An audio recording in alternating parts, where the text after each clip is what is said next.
नमस्कार। आज clear cut में बात एफडीआई की, लेकिन किस्सा शुरू होता है 1608 से। 24 अगस्त 1608 का दिन था। भारत में सूरत का बंदरगाह, समुद्र के किनारे हलचल थी। एक अंग्रेजी जहाज लंगर डाल चुका था। नाम था हेक्टर। जहाज पर माल था, माल के साथ इरादा था, इरादे के साथ एक कंपनी थी, ईस्ट इंडिया कंपनी। वे भारत में तोप लेकर नहीं आई थी, व्यापार लेकर आई थी। और अगले 150 साल में व्यापार ने राज का रूप ले लिया। गोदाम किले में बदल गए, मुनाफा महसूल में बदल गया और कंपनी साम्राज्य में बदल गई।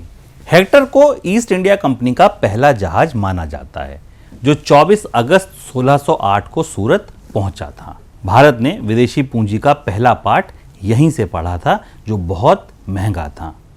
इसलिए आज भी बाहर से पैसे को लेकर हमारा मन दो हिस्सों में बटा रहता है। एक हिस्सा कहता है पैसा लाओ, दूसरा कहता है संभल कर लाओ। लेकिन 2026 की दुनिया 1608 की दुनिया नहीं है।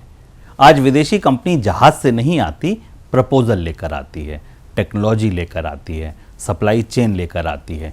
कभी नया कारखाना बनाती है, कभी पुरानी कंपनी में हिस्सा खरीदती है, कभी भारत में कमाया प्रॉफिट फिर से भारत में लगा देती है, कभी सिर्फ हेडलाइन बनाती है। नमस्कार, मैं हूं शुभम शंकरधर। आप देख रहे हैं क्लियर कट।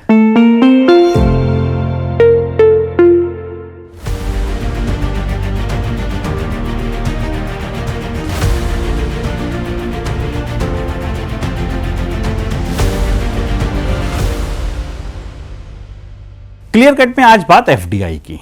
एफडीआई यानी फॉरेन डायरेक्ट इन्वेस्टमेंट, हिंदी में विदेशी प्रत्यक्ष निवेश। ताजा आंकड़ा आया है। एक राष्ट्रभक्त ने व्हाट्सएप पर मैसेज बनाया, भारत में एफडीआई बल्लियों उछल गया। दुनिया भारत पर भरोसा कर रही है। चाइना +1 में भारत जीत रहा है। विदेशी कंपनियां अब भारत की तरफ भाग रही हैं। मैसेज गलत नहीं था, लेकिन पूरा नहीं था। ये आधा सच था, क्योंकि अंकटाड के वर्ल्ड इन्वेस्टमेंट रिपोर्ट 2026 के मुताबिक 2025 में भारत में एफडीआई इनफ्लो 44% बढ़कर $39 बिलियन हुआ है। ये अच्छी खबर है। लेकिन उसी डाटा में ये भी बताया गया कि भारत में अनाउंस्ड ग्रीनफील्ड इन्वेस्टमेंट $111 बिलियन से घटकर $74 बिलियन रह गया। मैन्युफैक्चरिंग ग्रीनफील्ड इन्वेस्टमेंट $65 बिलियन से घटकर $27 बिलियन रह गया। यानी पैसा आया, लेकिन नए बड़े कारखानों की पाइपलाइन कमजोर है। यही आज की क्लियर कट बात है। एफडीआई हेडलाइन से समझ नहीं आता, एफडीआई खोलना पड़ता है। पैसा कितना आया, किस रास्ते से आया, किस सेक्टर में आया, किस स्टेट में आया, नया प्लांट बना या पुराने शेयर खरीदे गए, प्रॉफिट भारत में फिर लगा या नया डॉलर आया, और सबसे ज़रूरी, उससे जॉब बनी, एक्सपोर्ट बढ़ा, टेक्नोलॉजी आई या नहीं। एफडीआई का दरअसल पहला सवाल डॉलर नहीं है, दिशा है। पैसा आया, ये खबर है। पैसा कहाँ गया, ये अर्थशास्त्र है। पैसा टिक गया, ये भरोसा है। पैसा फैक्ट्री बना, ये विकास है। अब चलिए गुजरात और समझते हैं इस कहानी को। धौलेरा की जमीन और रमेश भाई का सवाल। 12 जुलाई 2026 की सुबह है। समय करीब 9:20। गर्मी तेज है, धूल उड़ रही है। सड़क के किनारे एक बड़ा नीला बोर्ड लगा है, future semiconductor and electronic manufacturing zone. Board नया है, जमीन पुरानी है। पास में चाय की एक छोटी सी दुकान है। दुकान चलाने वाले रमेश भाई हर सुबह उस बोर्ड को देखते हैं। उनका बेटा आईटीआई कर चुका है, 2 साल से अहमदाबाद में छोटी नौकरी कर रहा है। रमेश भाई को उम्मीद है अगर ये सच में फैक्ट्री लग गई तो लड़का घर लौट सकता है। उसी वक्त साइट पर एक जापानीज कंसल्टेंट मिट्टी की रिपोर्ट देख रहा है। एक Indian engineer power sub station का नक्शा खोलकर खड़ा है। एक सरकारी अधिकारी इन्वेस्टर डेलीगेशन की विजिट से पहले रोड साफ कराने को कह रहा है। और दिल्ली में कोई प्रेस नोट तैयार कर रहा है। भारत फॉरेन डायरेक्ट इन्वेस्टमेंट के लिए खुला है, लेकिन इन 4 लोगों की 4 उम्मीदें हैं और एक सवाल, क्या ये बोर्ड सच में फैक्ट्री बनेगा या अगले 5 साल तक सिर्फ बोर्ड ही रहेगा? यही एफडीआई की असली कहानी है।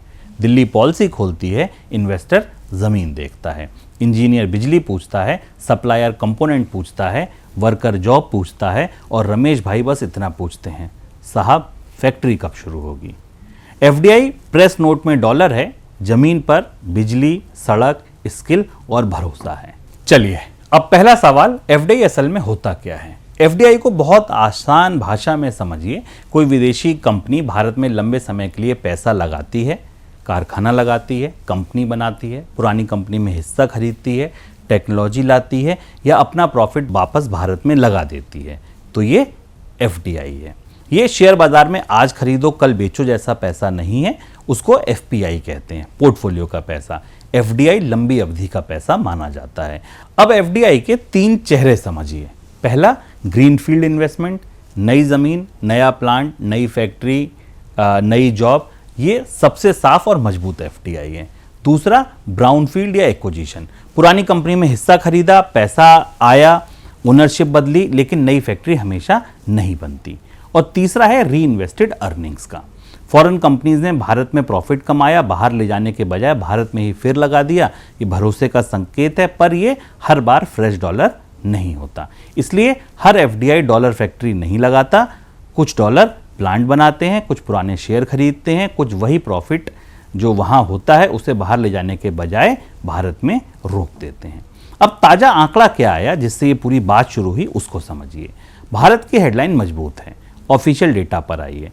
वित्त वर्ष 2025-26 में भारत का total FDI inflow 94.527 billion dollar रहा। पिछले साल ये 80 बिलियन डॉलर के करीब था, यानी 17% की ग्रोथ। इक्विटी का इनफ्लो 58 बिलियन डॉलर, री इन्वेस्टेड अर्निंग्स 25 बिलियन डॉलर और अदर कैपिटल 6 बिलियन डॉलर। अप्रैल 2000 से मार्च 2026 तक cumulative FDI inflow 1.16 trillion dollar हो चुका है। ये मजबूत आंकड़ा है, लेकिन क्लियर कट में हेडलाइन पर ताली बजाने से पहले सवाल पूछना होगा। इसमें फ्रेश इक्विटी कितनी है, री इन्वेस्टेड कितना है, एक्विजिशन कितना है, नेट एफडीआई कितना है, कितना पैसा टिककर भारत की प्रोडक्टिव कैपेसिटी बना रहा है। आरबीआई का डेटा कहता है कि वित्त वर्ष 2026 में नेट एफडीआई 7.65 बिलियन डॉलर रहा। ये वित्त वर्ष 2025 से बेहतर था, लेकिन ग्रॉस हेडलाइन के मुकाबले बहुत छोटा। यानी ग्रॉस इनफ्लो बड़ा है, पर रीपेट्रिएशन, डिसइन्वेस्टमेंट और इंडियन कंपनीज के बाहर निवेश को हटाने के बाद भारत में टिकने वाला नेट कुशन काफी कम हो जाता है। यही अंतर समझना जरूरी है। सकल एफडीआई सरकार को हेडलाइन देता है, शुद्ध एफडीआई इकोनॉमी की सेहत बताता है। अब घर में 1 लाख रुपए सैलरी आए, खर्च निकालकर 8,000 बचे, तो सैलरी और बचत दोनों सच हैं, लेकिन कहानी अलग है। एफडीआई में भी यही है। ग्रॉस इनफ्लो खुशी देता है, नेट इनफ्लो स्थिरता बताता है। अब दुनिया में कौन आगे है ये समझिए। भारत को अकेले मत देखिए, एफडीआई ग्लोबल रेस है। 2025 में ग्लोबल एफडीआई इनफ्लो करीब 1.62 ट्रिलियन डॉलर रहा। भारत 2024 में 13वें स्थान से 2025 में 11वें स्थान पर आया है। ये उपलब्धि है, लेकिन टेबल देखिए, भारत ऊपर चढ़ा पर पोडियम अभी दूर है। ये टेबल बता रहा है कि एफडीआई अब सिर्फ सस्ती मजदूरी की तरफ नहीं जाता, एफडीआई अब इकोसिस्टम की तरफ जाता है। अमेरिका को पैसा इसलिए मिलता है क्योंकि वहाँ मार्केट भी है, टेक्नोलॉजी भी है, कैपिटल मार्केट भी है, सब्सिडी भी है, एआई और डेटा सेंटर बूम भी है। सिंगापुर को पैसा इसलिए मिलता है क्योंकि छोटा देश होकर भी फाइनेंशियल ट्रांजिट पॉइंट है, हेडक्वार्टर्स वहाँ है, फंड स्ट्रक्चर वहाँ है, एशिया स्ट्रेटजी वहाँ बैठती है। हांगकांग चाइना गेटवे है। चाइना अभी भी सप्लाई चेन की गहराई से पैसा खींचता है। और इंडिया मार्केट देता है, टैलेंट देता है, स्केल देता है, लेकिन अब उसे स्पीड और सर्टेनिटी देनी होगी। अंकटाड के मुताबिक टॉप 20 होस्ट इकोनॉमीज ने ग्लोबल एफडीआई इनफ्लो का 80% से ज़्यादा पैसा खींच लिया। डेवलप्ड इकोनॉमीज ने इनफ्लो 11% बढ़े, डेवलपिंग इकोनॉमी में इनफ्लो सिर्फ 2% बढ़े। यानी पैसा आ रहा है, लेकिन बहुत चुनिंदा जगहों पर। एफडीआई अब भीड़ नहीं है, एफडीआई चुनी हुई सीट पर बैठता है। दुनिया एफडीआई कैसे खींच रहा है यहां समझना जरूरी है, ये सबसे जरूरी लेसन है।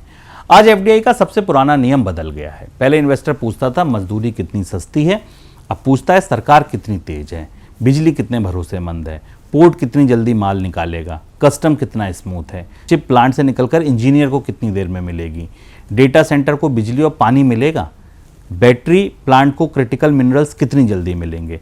एफडीआई अब सिर्फ लेबर कॉस्ट नहीं देखता, एफडीआई स्टेट की कैपेसिटी देखता है। अंकटाड ने 5 स्ट्रेटेजिक सेक्टर का जिक्र भी किया है, AI infrastructure, advance technologies, critical minerals, energy का ट्रांजिशन, टेक्नोलॉजी और सेमीकंडक्टर। इन स्ट्रेटेजिक सेंटर्स में अनाउंस्ड ग्रीनफील्ड इन्वेस्टमेंट 2020 के 109 बिलियन डॉलर से 2025 में 576 बिलियन डॉलर तक पहुंच गए। अब जापान को देखिए। जापान ने TSMC को कुमामोटो में लाने के लिए सिर्फ इनविटेशन नहीं भेजा, उसने सब्सिडी दी, इंफ्रास्ट्रक्चर दिया, पॉलिटिकल बैकिंग दी। जापान ने TSMC के सेकंड प्लांट के लिए करीब 4.86 बिलियन डॉलर की एडिशनल सब्सिडी प्लेज की और दोनों प्लांट का कुल इन्वेस्टमेंट 20 बिलियन डॉलर से ज़्यादा बताया गया।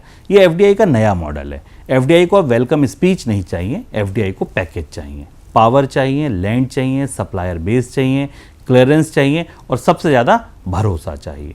जापान ने कहा आओ प्लांट लगाओ, हम इकोसिस्टम देंगे। अमेरिका ने चिप्स और क्लीन टेक को नेशनल सिक्योरिटी बना दिया। सिंगापुर ने फाइनेंस और हेडक्वार्टर्स का भरोसेमंद पुल बनाया।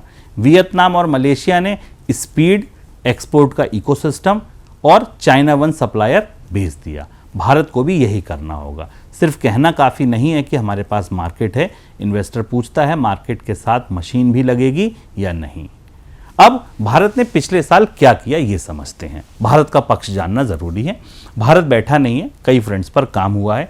सरकार ने PLI, make in India, startup India, national industrial corridor, development programmes, project development cell और प्रोजेक्ट मॉनिटरिंग ग्रुप जैसे टूल से इन्वेस्टमेंट फैसिलिटेशन बढ़ाने की कोशिश की है। अंकटाड समरी में भी इन इनिशिएटिव को इंडिया के इन्वेस्टमेंट पुश का हिस्सा माना गया है। सरकार ने FDI पॉलिसी को ब्रॉडली खुला रखा है। गवर्नमेंट के अनुसार भारत में अब मोस्ट सेक्टर में 100% FDI ऑटोमेटिक रूट से खुला है और 90% से ज़्यादा FDI ऑटोमेटिक रूट से आता है। मार्च 2026 में प्रेस नोट 3 फ्रेमवर्क में भी बदलाव हुआ। कैबिनेट ने land border, country beneficial ownership वाले नॉन कंट्रोलिंग इन्वेस्टमेंट को 10% तक ऑटोमेटिक रूट में अनुमति दी है, सेक्टोरल कैप और कंडीशन के अधीन। ये स्टेप खास तौर पर चाइना लिंक्ड इन्वेस्टमेंट की जटिलता को थोड़ा कम करने की कोशिश है। डिक्सन और वीवो का हुआ समझौता इसी रोशनी में देखा जा सकता है। सेमीकंडक्टर में भी पॉलिसी पुश है, इलेक्ट्रॉनिक्स में भी PLI का असर दिखा, डेटा सेंटर में भी इंटरेस्ट है, इंश्योरेंस, टेलीकॉम, डिफेंस, स्पेस जैसे सेक्टर्स में रूट्स खोले गए हैं। लेकिन यहाँ फिर क्लियर कट सवाल, भारत ने दरवाजे खोले, क्या दरवाजे रास्ते साफ किए? FDI पॉलिसी दिल्ली में बनती है, फैक्ट्री डिस्ट्रिक्ट में लगती है। पॉलिसी खोलना ज़रूरी है, एग्जीक्यूशन उससे ज़्यादा ज़रूरी है। अब ये समझते हैं कि FDI इक्विटी भारत में आती कैसे है। थोड़ा प्लम्बिंग समझिए। FDI एयरपोर्ट से सूटकेस लेकर नहीं आता, ये board resolution, valuation, banking channel, FEMA filing और शेयर अलॉटमेंट के रास्ते आता है। पहले देखा जाता है सेक्टर कौन सा है, उस सेक्टर में FDI अलाउड है या नहीं, कैप कितना है, रूट कौन सा है। FDI मुख्य रूप से 2 रास्तों से आता है। एक ऑटोमेटिक रूट, इसमें पहले गवर्नमेंट अप्रूवल नहीं चाहिए, सेक्टर अलाउड है, कैप के भीतर कंडीशन पूरी हो तो पैसा आ सकता है, बाद में रिपोर्टिंग कर दीजिए। दूसरा रूट है गवर्नमेंट का रूट, इसमें गवर्नमेंट की मंजूरी चाहिए, सेंसिटिव सेक्टर, सेक्टोरल कैप या बॉर्डर कंट्री इन्वेस्टमेंट जैसे मामलों में अप्रूवल लगता है। DPIIT की करंट पॉलिसी के अनुसार नॉन रेजिडेंट्स ऑटोमेटिक या गवर्नमेंट रूट से इंडियन कंपनी के equity share, convertible debenture, preferential shares में निवेश कर सकते हैं। ऑटोमेटिक रूट में गवर्नमेंट अप्रूवल नहीं चाहिए, जबकि गवर्नमेंट रूट में पहले मंजूरी लगती है। कागज पर रूट ऑटोमेटिक हो सकता है, जमीन पर अप्रूवल ऑटोमेटिक नहीं होते। Land, power, pollution clearance, water, customs, local taxes, court, labour, logistic, यही असली बॉटलनेक हैं। दिल्ली कहती है वेलकम, डिस्ट्रिक्ट पूछता है फाइल कहाँ है। अब बात यह कि कौन से सेक्टर खुले हैं, कौन से बंद हैं भारत में, इसको समझिए। भारत बंद इकोनॉमी नहीं है, ये बात साफ समझनी होगी। मैन्युफैक्चरिंग में FDI ऑटोमेटिक रूट से है, कॉन्ट्रैक्ट मैन्युफैक्चरिंग में भी अलाउड है, यानी फॉरेन कंपनी खुद बनाए या किसी इंडियन पार्टनर के साथ कॉन्ट्रैक्ट पर बनवाए, रास्ता खुला है। ई-कॉमर्स में मार्केट प्लेस मॉडल में 100% FDI ऑटोमेटिक रूट है, लेकिन इन्वेंट्री बेस्ड ई-कॉमर्स में FDI अलाउड नहीं है। कुछ सेक्टर अभी बंद हैं, जैसे lottery, gambling, betting, chit fund, nidhi company, TDR trading, real estate business, tobacco, cigarette, इनकी manufacturing, atomic energy, railway operation. हालांकि रेलवे इंफ्रास्ट्रक्चर की परमिटेड एक्टिविटीज़ अलग हैं। सरकार का संदेश साफ है, फैक्ट्री लगाओ, टेक्नोलॉजी लाओ, इंफ्रास्ट्रक्चर बनाओ, जॉब बनाओ, लेकिन batting, lottery, tobacco sensitive control sector में दरवाजा बंद है। ये पॉलिसी बैलेंस है, पूरी खुली भी नहीं, पूरी बंद भी नहीं। अब भारत में पैसा किस देश से आया ये समझते हैं। सोर्स कंट्रीज देखें। वित्त वर्ष 2026 में सिंगापुर सबसे बड़ा सोर्स रहा, यूएसए दूसरे नंबर पर, मॉरिशस तीसरे पर, जापान और नीदरलैंड्स उसके बाद। यहां सावधानी जरूरी है। सिंगापुर से पैसा आया इसका मतलब हमेशा सिंगापुर की फैक्ट्री नहीं होती। मॉरिशस से पैसा आया इसका मतलब मॉरिशस की कंपनी नहीं होती। कई बार फाइनेंशियल रूट्स होते हैं, holding company, tax treaty, fund structure, global capital का ट्रांजिट लाउंज। एफडीआई का पासपोर्ट कुछ और हो सकता है, एफडीआई का असली मालिक कहीं और हो सकता है। सोने की दुकान में ग्राहक तराजू देखता है, एफडीआई में एनालिस्ट ओनरशिप का स्ट्रक्चर देखता है। अब ये समझिए कि पैसा किन सेक्टर्स में आया है। कंप्यूटर सॉफ्टवेयर एंड हार्डवेयर और सर्विसेज सेक्टर में सबसे बड़े मैग्नेट रहे। इसका मतलब भारत की एफडीआई कहानी अभी भी सॉफ्टवेयर, सर्विस, डिजिटल और सेलेक्टेड मैन्युफैक्चरिंग पॉकेट्स में ज़्यादा चमकती है। फैक्ट्री फ्लोर की कहानी उतनी गहरी नहीं जितनी हेडलाइन में दिखती है। और ये कोई छोटी बात नहीं, क्योंकि चाइना +1 की रेस में जीतने के लिए सिर्फ सॉफ्टवेयर नहीं, हार्डवेयर भी लगेगा। असेंबली नहीं, कंपोनेंट लगेगा। फ़ोन जोड़ना नहीं, chip, lens, battery, machine tools और मटेरियल इकोसिस्टम चाहिए। फ़ोन असेंबली करना शुरुआत है, पूरी सप्लाई चेन बनाना आत्मनिर्भरता है। अब भारत में एफडीआई का नक्शा देखिए कि कैसा दिखता है। यहाँ कुछ राज्यों में चमक है, बाकी की प्रतीक्षा है। स्टेट वाइज मैप देखें तो एफडीआई वहाँ जाता है जहाँ इकोसिस्टम है, पोर्ट है, एयरपोर्ट है, पॉलिसी की स्पीड है, स्किल्ड लेबर है, सप्लायर है, अर्बन मार्केट है, हेडक्वार्टर्स है। महाराष्ट्र फाइनेंस और कॉर्पोरेट पावर से खींचता है, कर्नाटक टेक्नोलॉजी से, गुजरात इंडस्ट्री और पोर्ट से, दिल्ली एनसीआर पॉलिसी और कॉर्पोरेट एक्सेस से, तमिलनाडु ऑटोमोबाइल्स और इलेक्ट्रॉनिक्स से। लेकिन बिहार, पूर्वी उत्तर प्रदेश, झारखंड, उड़ीसा, मध्य प्रदेश, उनके हिस्से हेडलाइन कम आती है, माइग्रेशन ज़्यादा आता है। एफडीआई का नक्शा देखकर माइग्रेशन का नक्शा समझ आता है। जहां पूंजी जाती है, नौकरी वहीं जाती है, जहां नौकरी जाती है, युवा वहीं जाते हैं। गवर्नमेंट रिपोर्ट इसे इन्वेस्टमेंट कंसंट्रेशन कहेगी, गांव का लड़का इसे घर से 1500 किलोमीटर दूर की नौकरी कहेगा। अब समझिए अच्छा क्या हुआ और चिंता क्या है। अच्छा क्या हुआ, भारत में एफडीआई इनफ्लो बढ़ा है। भारत 11वें स्थान पर आया है, ऑटोमेटिक रूट बढ़ा है, पीएलआई और इंडस्ट्रियल कॉरिडोर हैं, semiconductor, electronics, data centre, defence, insurance, telecom, सब में पॉलिसी पुश है। भारत को इन्वेस्टर इग्नोर नहीं कर सकता। मार्केट बड़ा है, यूथ है, डिजिटल इंफ्रास्ट्रक्चर है, कंजम्पशन है, इंजीनियरिंग का टैलेंट है, जियोपॉलिटिकल रेलिवेंस है। अब चिंता क्या है, अंकटाड का आंकड़ा ताली मांगता है, उसी अंकटाड का प्रोजेक्ट डेटा सवाल पूछता है।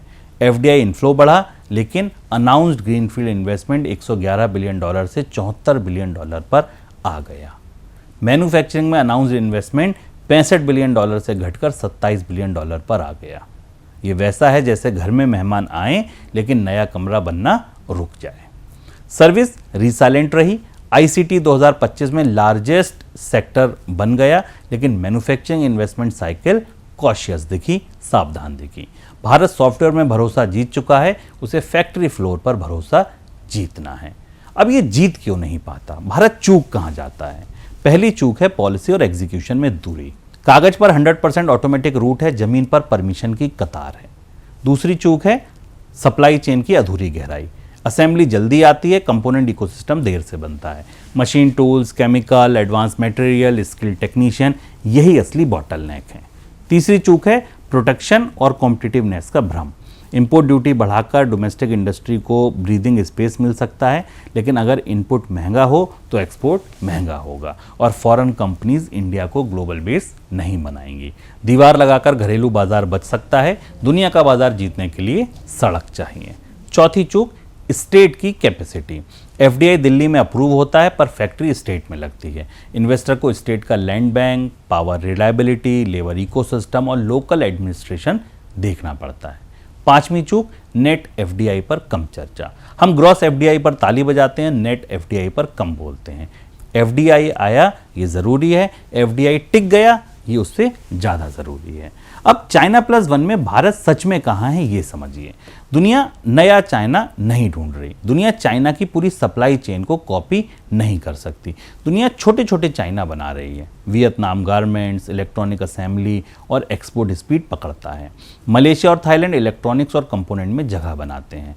मैक्सिको अमेरिका के पास होने का फ़ायदा उठाता है। जापान चिप्स में नेशनल स्ट्रेटजी लाता है। सिंगापुर हेडक्वार्टर्स और फाइनेंस खींचता है। इंडिया के पास सबसे बड़ा मार्केट है, पर मार्केट अलोन काफ़ी नहीं है।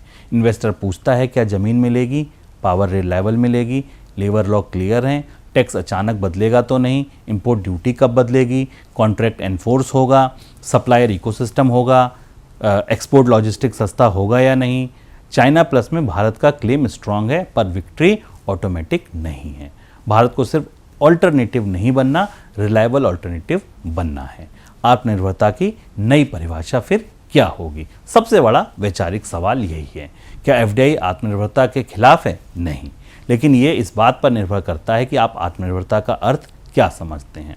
अगर आत्मनिर्भरता का मतलब दरवाज़ा बंद कर दो, इंपोर्ट रोक दो, फॉरेन कंपनी से डर जाओ, तो एफडीआई भागेगा।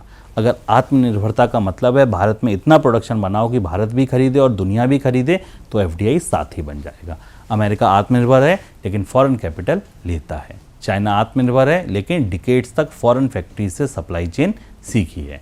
जापान स्ट्रेटजिक है लेकिन टीएसएमसी को सब्सिडी देकर बुलाता है। जर्मनी एक्सपोर्ट पावर हाउस है लेकिन ग्लोबल कैपिटल और टेक्नोलॉजी के साथ काम करता है।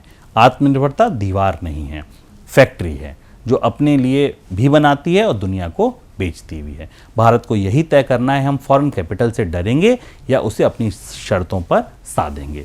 विदेशी पूंजी से डरना इतिहास की स्मृति है, विदेशी पूंजी को साधना आज की ज़रूरत है। तो इन्वेस्टर को क्या समझना होगा? स्टॉक मार्केट इन्वेस्टर के लिए एफडीआई डेटा सिग्नल है, टिप नहीं। एफडीआई बढ़ा इसका मतलब हर मैन्युफैक्चरिंग स्टॉक मत खरीदो। देखिए पैसा किस सेक्टर में जा रहा है, फ्रेश कैपेसिटी बना रहा है या एक्विजिशन कर रहा है, कंपनी को टेक्नोलॉजी मिल रही है या सिर्फ वैल्यूएशन मिल रही है, एक्सपोर्ट ऑर्डर है या डोमेस्टिक मार्केट स्टोरी है, पॉलिसी सपोर्ट रियल है या सिर्फ अनाउंसमेंट है। सेमीकंडक्टर में अवसर है लेकिन समय लंबा है। डेटा सेंटर में ग्रोथ है लेकिन बिजली के और ज़मीन के कंस्ट्रेंट है।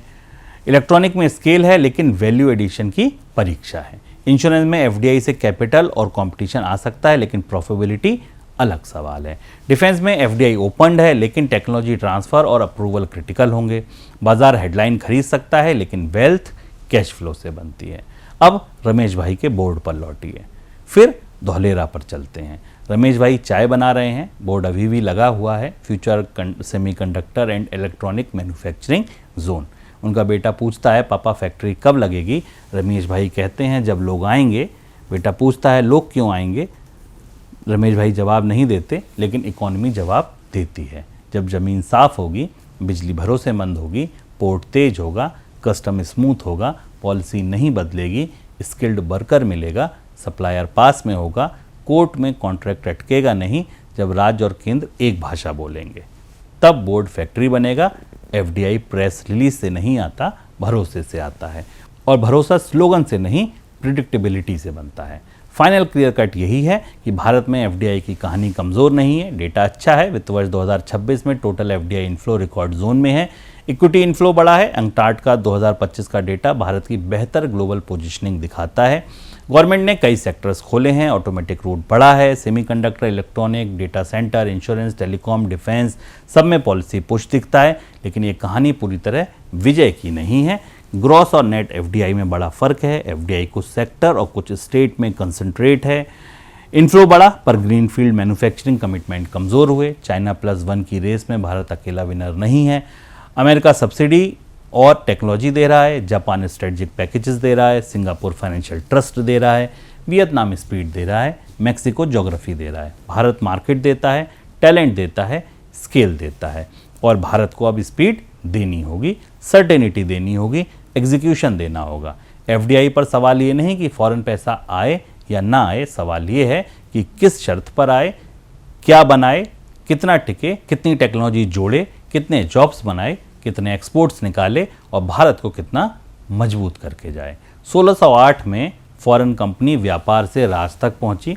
2026 में भारत को फॉरेन कैपिटल को राज नहीं रोजगार में बदलना है, कंट्रोल नहीं कैपेबिलिटी में बदलना है, डॉलर नहीं डेवलपमेंट में बदलना है, क्योंकि एफडीआई का पहला सवाल डॉलर नहीं दिशा है। पैसा आया तो हेडलाइन बनेगी, पैसा टिक गया तो भरोसा, और पैसा फैक्ट्री बना तो विकास बनेगा, और पैसा भारत को दुनिया की सप्लाई चेन में ऊपर ले गया तो इतिहास बनेगा। यही है आज का क्लियर कट, एफडीआई का असली क्लियर कट। नमस्कार, मैं हूं शुभम शंकरधर, आप देख रहे थे क्लियर कट। बने रहिए अमर उजाला बोनस के साथ।